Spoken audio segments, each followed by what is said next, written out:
অবশেষে নতুন বছরে মেরামত হতে চলেছে এই যে আরজিকর মেডিকেল কলেজ হাসপাতালের সাধারণ এমার্জেন্সি। সিবিআইয়ের অনুমতি মিলেছে পুলিশেরও অনুমতি। সিবিআইয়ের তরফ থেকে অনুমতি দিয়ে জানানো হয়েছিল যে এই এমার্জেন্সিতে মেরামতের কাজ করা যাবে, সংস্কারের কাজ করা যাবে, তবে নির্দিষ্ট করে যেখানে পয়েন্ট অফ অকারেন্স সেই যে 4 তলা সেই জায়গাতে কোনোভাবেই কোনো সংস্কারের কাজ এই মুহূর্তে করা যাবে না, সিবিআইয়ের থেকে বলা হয়েছিল। একই সঙ্গে তারা এটাও বলেছিলেন পুলিশের কাছ থেকে অনুমতি নিতে হবে এই যে জেনারেল এমার্জেন্সি যেখানে 14 তারিখের রাতে ভাঙচুর করা হয়েছিল, 14ই আগস্টের রাতে ভাঙচুর করা হয়েছিল। এখন যেটা জানা যাচ্ছে পুলিশের পক্ষ থেকেও এই জেনারেল এমার্জেন্সি সংস্কার করার অনুমতি মিলেছে এবং একই সঙ্গে হাসপাতালের তরফ থেকেও জানা গিয়েছে যে পুলিশ এই যে জেনারেল এমার্জেন্সি সেখানে ভাঙচুর হওয়ার যে ক্ষতিপূরণ, তার ক্ষতিপূরণ কত হয়েছে সেটার যে রিপোর্ট সেটা জমা পড়েছে কিনা দেখতে বলা হয়েছিল।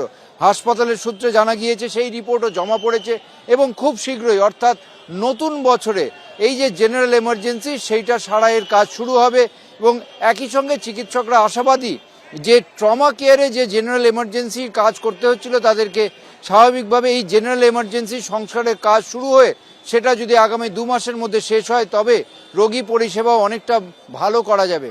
ক্যামেরায় ভগবান শাহর সঙ্গে ঝিলম করঞ্জাই, এবিপি আনন্দ, কলকাতা। আরজিকর মেডিকেল কলেজ হাসপাতালে ভাঙচুর করা হয়েছিল যেখানে সেই বিল্ডিংয়ে মেরামতির কাজের অনুমতি দেওয়া হলো সিবিআই এবং পুলিশের তরফে। 14ই আগস্ট রাতে এই ভাঙচুরের ঘটনা ঘটেছিল বলে আপনারা জানেন। রাত দখলে রাতে আরজিকর মেডিকেলে ভাঙচুর হয়, সিবিআই এবং পুলিশের ছাড়পত্র মেলায় নতুন বছরই শুরু হয়ে যাবে মেরামতির কাজ। সেমিনার রুম এবং চেস্ট ডিপার্টমেন্টে হাত দেওয়া যাবে না, শর্ত দিয়েছে সিবিআই।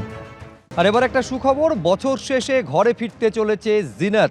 আলিপুর পশু হাসপাতালে চিকিৎসার পর সম্পূর্ণ সুস্থ, আজই ওড়িশার শিমলিপাল জঙ্গলে তাকে ফিরিয়ে দেওয়া হবে। পার্থপ্রতিম ঘোষ আমাদের প্রতিনিধি আরো বিস্তারিত বলতে পারবেন। পার্থ, নিঃসন্দেহে ঘর ওয়াপসি হতে চলেছে জিনাতের, কতক্ষণে?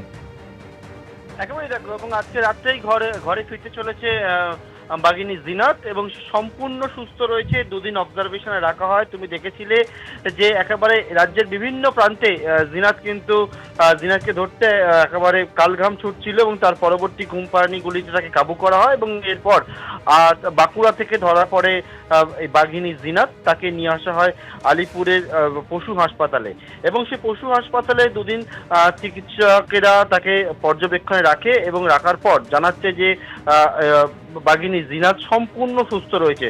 দর্শকরা যে ছবি দেখতে পাচ্ছে খাঁচাবন্দি জিনাত, সে কিন্তু সুস্থ অবস্থার ছবি। একেবারে চিড়িয়াখানার যে পশু হাসপাতাল, আলিপুরের পশু হাসপাতাল, সে পশু হাসপাতালে সুস্থ অবস্থায় রয়েছে এবং রাজ্য পুলিশ তাকে স্কট করে উড়িষ্যার বর্ডার অব্দি নিয়ে যাবে এবং আজকে রাত্রেই উড়িষ্যার সিমলাপালের উদ্দেশ্যে রওনা দেবে বাঘিনী জিনাত। ধন্যবাদ পার্থ।